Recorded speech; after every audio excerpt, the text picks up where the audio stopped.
It's a Scott Sands Show.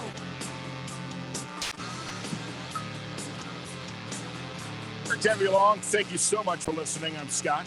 Twitter, Insta, Facebook, TikTok, Twitch. You can find me just about everywhere. Please don't bother me on that. At Scott Sands. Thanks for listening. So we're all getting vaccinated now, ready to get out in the world and mingle again. Are we in store for a Hot Vaxx Summer? I think so.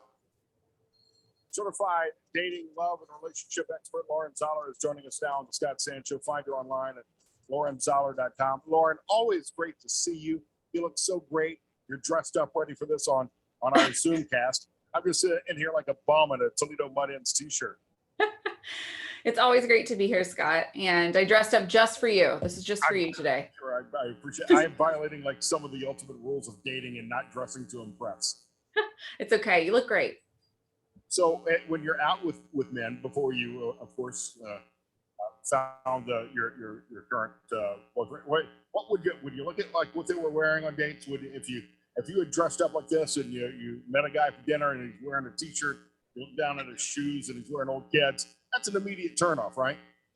Well, yeah. I mean, if he's showing up for a date, right, you should always put your best foot forward. I always tell the women that come into my practice, like, dress up like you want to be pursued. So it's the same thing. Men should really show up and look their best. It's a date, right? It's your first impression.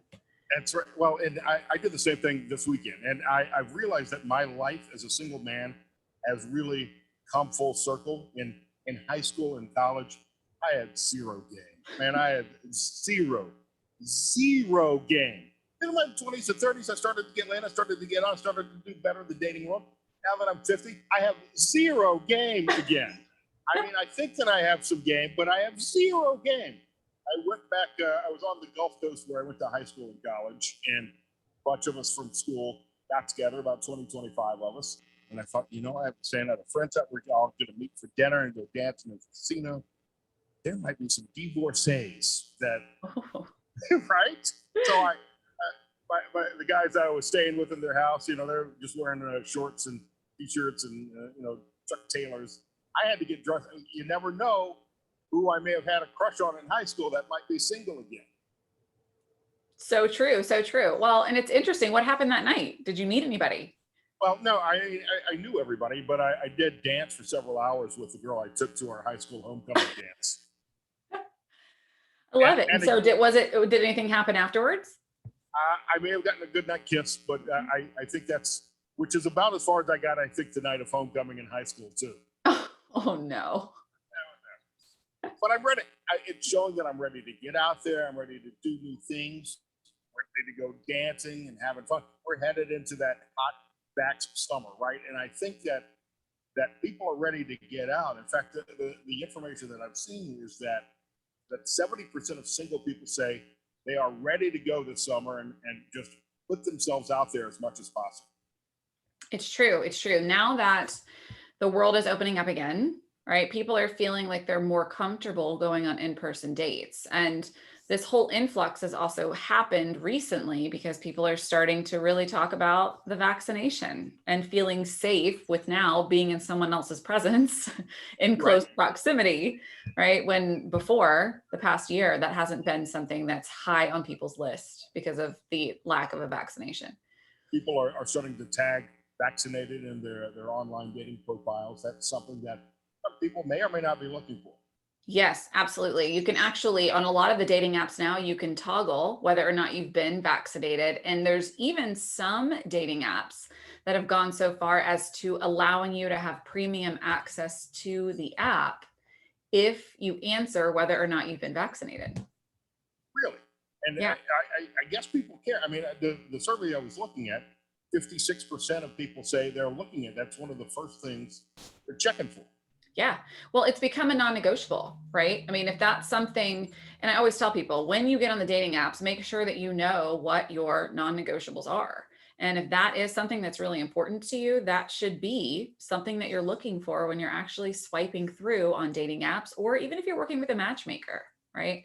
Tell them that that's something that's important, because let's be honest, depending on where you stand regarding the vaccination, whether you're pro-vax or not, that's going to tell you a lot about the person that you're matching, which I think is more important than just understanding whether or not someone has been vaccinated. My non-negotiables are that they must be a woman and breathing. I've set the bar pretty low, I know, but I mean, it's one step at a time. In your practice, Lauren, are you hearing the same thing that we're seeing in some of these surveys as you talk to your clients? Are they saying the same thing? Yeah, I mean, for sure. A lot of people are getting back out there. And I know that a lot of my clients are starting to feel like they're more comfortable going on in-person dates. Now, the buzz that's going around with the Hot Vaxx Summer is that there's going to be this influx of people going around and having sex with one another because they're vaccinated, right? Which could absolutely be true. But let's be I honest. sure hope so. God help us all. What's going on let's go to Chevys tonight. Let's see what's happening. I mean, you could do, honestly, if you wanted to do that, you could have gotten really creative during the pandemic and made it happen, right? So now that it's over, I think that that's a little bit of a stretch that's coming around, that the press is kind of putting out there, that there's going to be this huge influx of people just running around having sex with one another. I think it's definitely going to happen, but nothing's shifting then, happening before. Right. Animals. I learned at this high school reunion that there was a lot more sex happening in high school 30 years than I knew about. Right, exactly. I mean, it's just what happens, right? But I do think that people are having that added level of security now that they can go out and have real in-person conversations with people and not feel like they need to be scared about it. But I will say something that is interesting to me, being a dating coach, that I have seen that's sticking around, that I thought may go out the window once we did go back into in-person availability with the vaccine.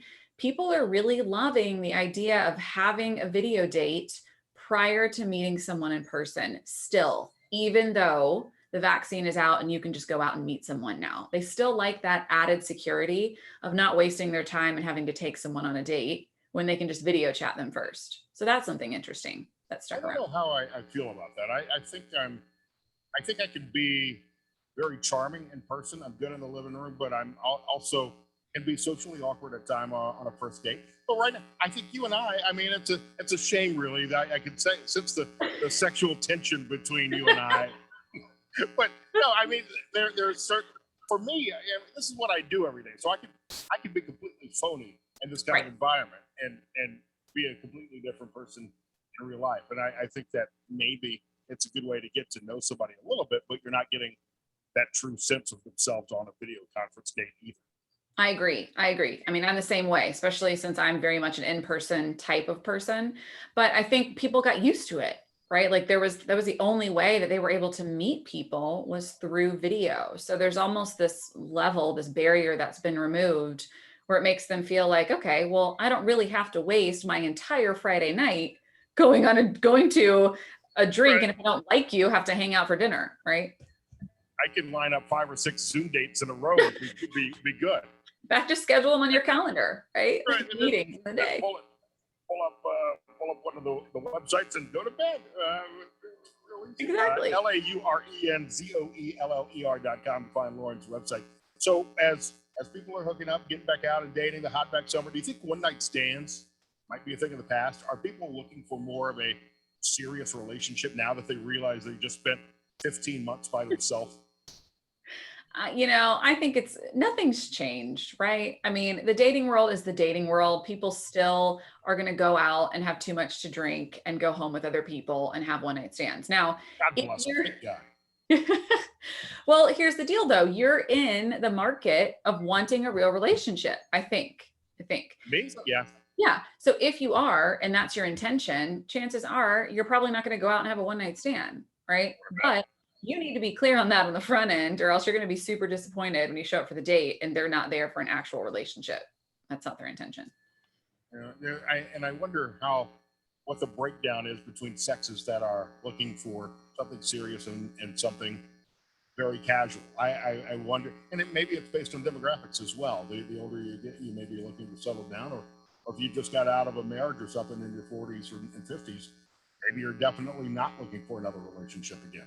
Yeah, I think it depends, right? It definitely depends. It depends on the age group. It depends on the demographic. But it also depends on the people that you're surveying, right? I mean, I have women in my practice that the women that I usually work with are between the ages of mid 30s all the way into their 60s, right? So there's a plethora of women across the board, right, in different demographics that really are looking for a serious relationship.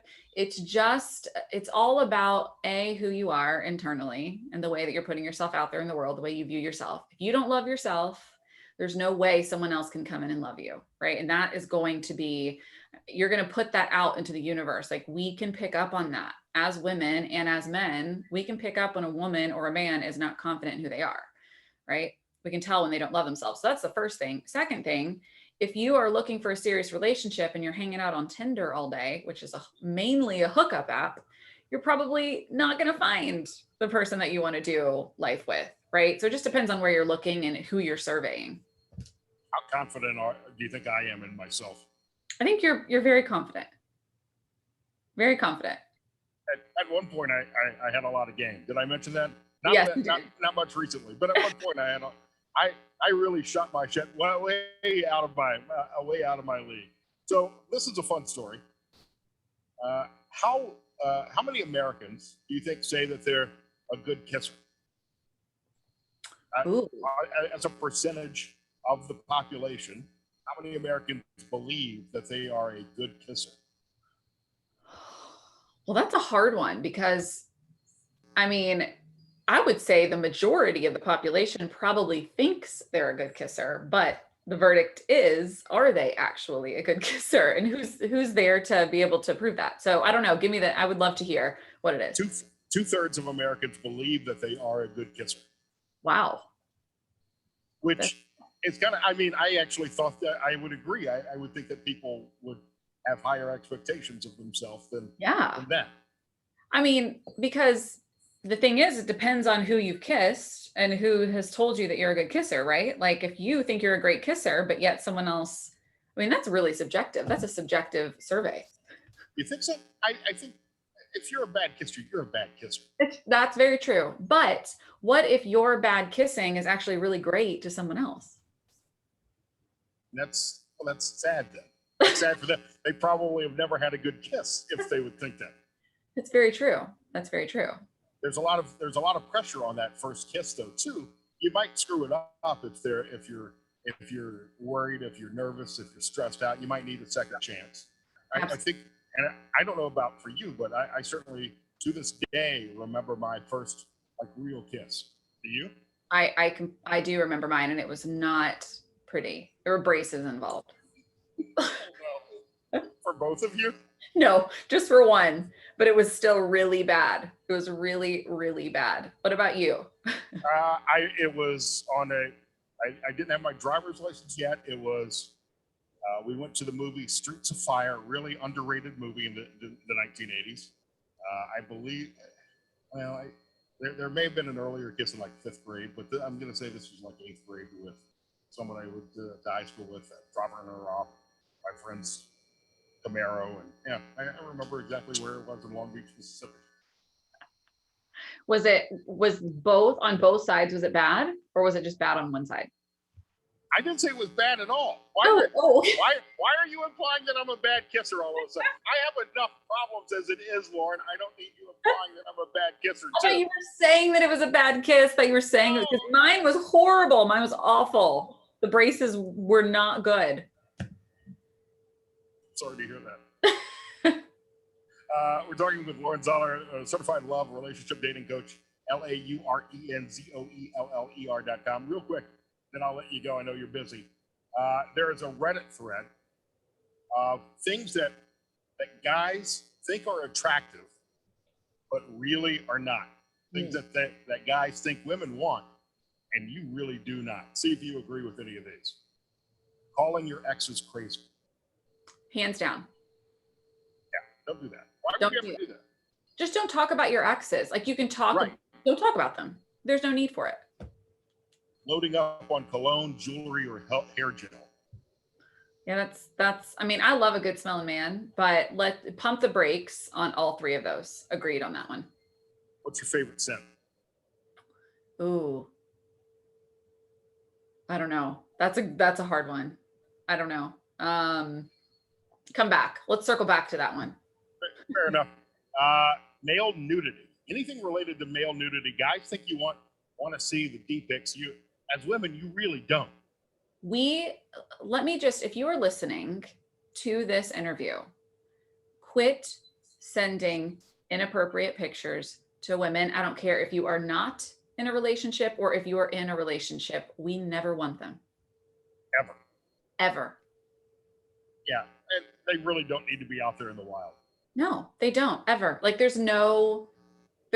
I can't think of one single reason why they should be released into the wild. I can't think of a good one. There's not one single one. I think that's good advice for us to end on for today. Lauren, it's always great to talk to you. Great to talk to you too, Scott. I'll keep talking to you as long as I'm single and even after that. So it could be a while. That sounds great. I'll be here. $1